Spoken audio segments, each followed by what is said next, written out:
pastoral de la carretera de nuestra Conferencia Episcopal Española, entre otras cosas. También de circos, de ferias, que tan en su corazón pues lo lleva, y que tan presencia de Cristo Buen Pastor es usted en medio de ese ámbito tan específico de la pastoral de la Iglesia, tanto el de la carretera como el de ferias y circos, que usted tanto trabaja y tanto frecuenta. Ilustrísimo Señor Provicario General de nuestra Archidiócesis de Toledo, Reverendo Señor Don Delegado de Patrimonio, Director y Secretariado de la Subcomisión de Patrimonio Cultural de la Conferencia Episcopal Española, párroco de Covisa, don Pablo del Cló, queridos sacerdotes concelebrantes, diáconos asistentes, queridos hermanos y hermanas, Bricio, que estáis aquí representando a vuestras respectivas iglesias particulares en este ámbito tan específico y actual, podríamos decir, como es el ámbito de la pastoral de la carretera. Gracias por haber elegido, Aumente, esta Archidiócesis de Toledo para venir aquí a tener vuestro encuentro anual. Esta iglesia de Toledo, hermana mayor de las otras iglesias particulares de España, como sede primada, que es un servicio, como alguien ha calificado en ese servicio de los primados de Toledo, una primacía y un servicio en el amor y en la caridad. Pues bienvenidos, y ojalá que os hayáis encontrado acogidos y en vuestra casa. Celebramos la Eucaristía en este templo primado, sede del arzobispo, y que habéis tenido ocasión de visitar y disfrutar, ya lo sé, también con esa visita especial nocturna, y que es una síntesis, como habéis visto, pues se puede decir, quizá no atrevidamente, aquí hay otros que saben de historia de la Iglesia y de arte mucho más que yo, síntesis de la historia de la Iglesia en España, por lo que ha representado y representa. Celebramos la memoria litúrgica de San Ignacio de Antioquía, un padre de la Iglesia de los primeros momentos, que rubricó su seguimiento a Jesucristo pues con la oferta de su vida, como tantos hermanos y hermanas de esa primera hora, de esas primeras comunidades originarias de la Iglesia, que testimoniaron y sellaron su fe con la ofrenda de su vida por Cristo y en Cristo. Y Ignacio de Antioquía, como bien sabéis, entre otras cosas, exhortaba y subrayaba la necesidad de vivir esa fe y esa adhesión a Jesucristo en la eclesialidad, es decir, en la comunión de la comunidad cristiana. Y él en concreto exhortaba a vivir en esa comunión con el propio obispo como representante, como testigo pues de Jesucristo resucitado en cada una de las comunidades, aunque, como decimos los obispos en la plegaria eucarística de la misa, con convencimiento. No es una formalidad, a pesar de lo que dice el famoso chiste, indignos siervos del Señor. Pero en ese misterio, vosotros estáis llamados con vuestro servicio a ser colaboradores de vuestros obispos, en esa porción de lo que es el anuncio del Evangelio, de lo que es la pastoral de la Iglesia. Y por lo tanto, esa comunión con vuestro obispo es la garantía de eclesialidad, es decir, es la garantía de que estáis construyendo Iglesia, que estáis anunciando el Evangelio, que estáis contribuyendo a encarnar, sí, en vuestra Iglesia particular, la Iglesia de Jesucristo, y que no os estáis anunciando o predicando a vosotros mismos. Ese es un criterio importante de discernimiento y de autentificación del trabajo pastoral que hacemos, para evitar ponernos en el centro de la acción pastoral y ser, asumiendo el espíritu de Juan Bautista, solamente la voz de la palabra y solamente quien prepara el camino al Señor. Porque la única palabra que salva, el único camino que salva, es Jesús, que dijo: yo soy el camino, la verdad y la vida. Eso es lo que de alguna forma Pablo, en esta primera lectura que hemos escuchado de Efesios, empezamos hoy durante 2 semanas una lectura casi continuada de la carta a los Efesios, corresponde a esas cartas llamadas de la cautividad, cuando Pablo está cautivo en Roma y dirige una serie de cartas a distintas comunidades que él había evangelizado, que él había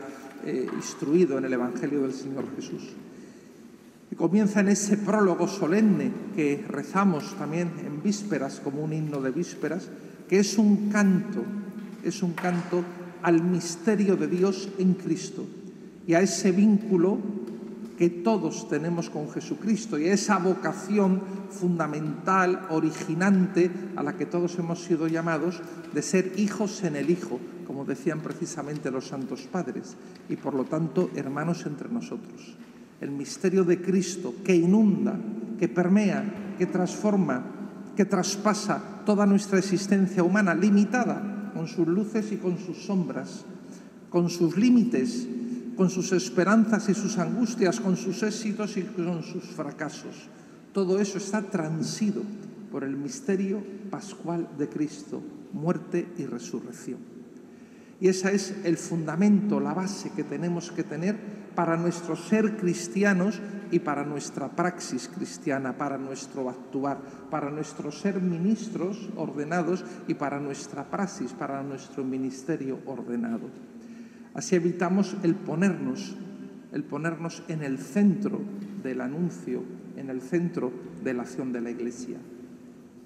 Es esa convicción del misterio de Cristo del cual somos depositarios y tenemos que anunciar, tenemos que llevar. Y vosotros y vosotras en concreto, llevadlo a ese sector específico de la carretera, del transporte. No solamente para las personas, los hermanos y las hermanas que se dedican al transporte público o privado de personas o de mercancías, ¿no? Autobuses, camiones, etcétera, sino también para todos, y la mayoría somos usuarios de la carretera. Y ahí también tenéis una acción importante pues de anuncio, de educación y prevención. Bricio, que tantos años se ha dedicado a la educación vial, ¿no? Porque es verdad que en ese contexto, seguramente vosotros tenéis analizados los porqués y los paraqués, hay como una transformación muchas veces. Y habitualmente, bueno, pues somos personas, buenos ciudadanos, educados y demás, y tenemos el riesgo, la tentación de subirnos en un coche y transformarnos. No sé si quitarnos la careta de las convenciones sociales o ponernos un disfraz distinto. No sé si sale la realidad del pequeño monstruo que podemos llevar dentro, o es que resulta que nos vestimos con un traje o con un disfraz de monstruo. No lo sé, seguramente vosotros lo sabéis mejor que yo. Y ahí puede salir lo mejor de nosotros, pero también lo peor. Y ahí creo también que es importante para todos y anunciar a la comunidad que hay también esa ética, hay también ese compromiso de la carretera y en la conducción. Y no solamente la responsabilidad, por supuesto, en esa conducción y en ese tráfico vial, cuando ponemos en riesgo no solamente la propia vida, sino lo que es mucho más grave, la vida de los demás, sino también esa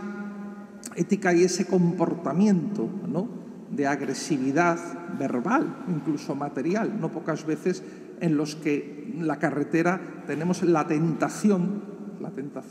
o el riesgo de transformarnos y de caer en ellos. Yo también, yo que utilizo bastante, soy bastante usuario de carreteras, sobre todo la A42 que vincula Madrid con Toledo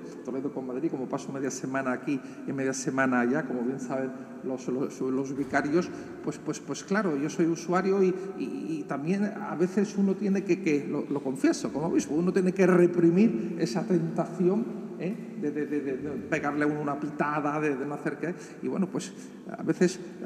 caigo en la tentación, lo confieso públicamente, otras veces pues el Señor, la gracia de Dios, pues me hace superar. Pero ahí tenéis también, yo creo, una tarea pastoral importante de concienciar y mentalizar a las comunidades, ¿no?, y a los cristianos, que también tenemos que ser testigos del Evangelio y portadores de los valores del Evangelio cuando nos ponemos al volante y cuando somos conductores. Por lo tanto, queridos amigos, queridas hermanas, sentíos colaboradores y anunciadores del Evangelio en esa parte importante de nuestra vida. porque tantos utilizamos el transporte hoy, ¿no? Entonces, no os sintáis en vuestras diócesis menos colaboradores de vuestros obispos o de la pastoral, que con todo respeto puede ser una delegación de catequesis, una delegación de liturgia o una delegación de hermandades y cofradías, por decir, sino que, bueno, también tenéis ahí un campo de testimonio y de anuncio. Y el tema también de la, como os decía antes, de la prevención, de la educación, ¿no?, de la comunidad cristiana. Fijaos en el Evangelio que hemos escuchado hoy, palabras proféticas del Señor, palabras de denuncia profética, ¿no? Hay en la primera parte del Evangelio que me ha llamado la atención, meditando ayer en este Evangelio, anoche, y es que Jesús critica, ¿no?, de su tiempo, que matan a los profetas y luego les levantan grandes mausoleos, grandes monumentos en su memoria. Y pues mira, eso que decimos, ¿no?, que en España sabemos enterrar muy bien, porque cuando se muere uno todos son elogios y todos son panegíricos y todos son... Entonces, en España se dice que sabemos enterrar muy bien, pero quizá no sabemos convivir tan bien. Pues eso ya en tiempo de Jesús se daba y lo denuncia Jesús, ¿no? Que no escuchas al profeta, matan al profeta, pero luego sí le levantamos un monumento, quizá para acallar nuestra conciencia y para liberar nuestra conciencia por no haber escuchado el mensaje, por no haber escuchado al profeta. Entonces ahí que sepamos prevenir, que sepamos acoger, y que luego no nos limitemos a lamentar consecuencias, sino que sepamos oír, Y vuestra palabra también puede ser profética, también puede ser de denuncia hecha con criterios de evangelio, ¿no?, para pedir, solicitar a los responsables públicos pues todo lo que sea una mejora en las redes viarias, en la seguridad de conductores, de peatones, de ciclistas, de motoristas, etcétera, ¿no?, de los más vulnerables. Entonces está también muy bien que desde el Evangelio sepamos, como hicieron los profetas, aunque sean incomprendidos, como nos dice Jesús en el Evangelio, o incluso pueden ser perseguidos, entre comillas, si queréis, o sin comillas, como os guste más, pues que también sepamos estar en esa dimensión. Pues, queridos hermanos y hermanas, que sigáis adelante en vuestra tarea, que os sintáis acompañados y que sintáis pues actual y necesaria esa pastoral en la que vosotros colaboráis, a la que vosotros os dedicáis. Y yo quiero agradecer también pues públicamente el trabajo que realiza don José Aumente en la Conferencia Episcopal Española, pues por coordinarles a todos ustedes, como digo también al ámbito de la pastoral de ferias y circos, por su dedicación y por su entusiasmo. Don José Aumente es un hombre entusiasta y ese entusiasmo viene de la convicción profunda de lo que trabaja y de lo que cree, y eso le lleva al entusiasmo, y es un entusiasmo que contagia. Si ustedes le vieran allí, pues como nos habla en ocasión de incluso en un punto de vista informal, en una comida o lo que sea, ¿no?, pues nos cuenta su actividad, se le pregunta y lo cuenta con pasión, no con pasión unido, sino con espacio, pasión. Y eso viene fruto pues de ese entusiasmo y de esa entrega pastoral que él vive. Pues estamos celebrando esta misa en la Capilla de la Virgen del Sagrario, que es esta que tenemos aquí, que es la patrona de la ciudad de Toledo, no patrona de la diócesis, patrona de la ciudad de Toledo. Se llama del Sagrario, como les habrán explicado, no porque el Sagrario esté aquí, no es por este Sagrario, sino porque detrás, donde se han revestido, está el ochavo, es el Sacrarium, donde estaban las reliquias. La Virgen estaba delante, no estaba esta pared, delante, y se veía detrás de ella ese Sacrarium, esas reliquias. Pues la Virgen del Sagrario, patrona de Toledo también, que hoy os bendiga a vosotros, a vuestras familias, a vuestro quehacer pastoral y a vuestras iglesias particulares.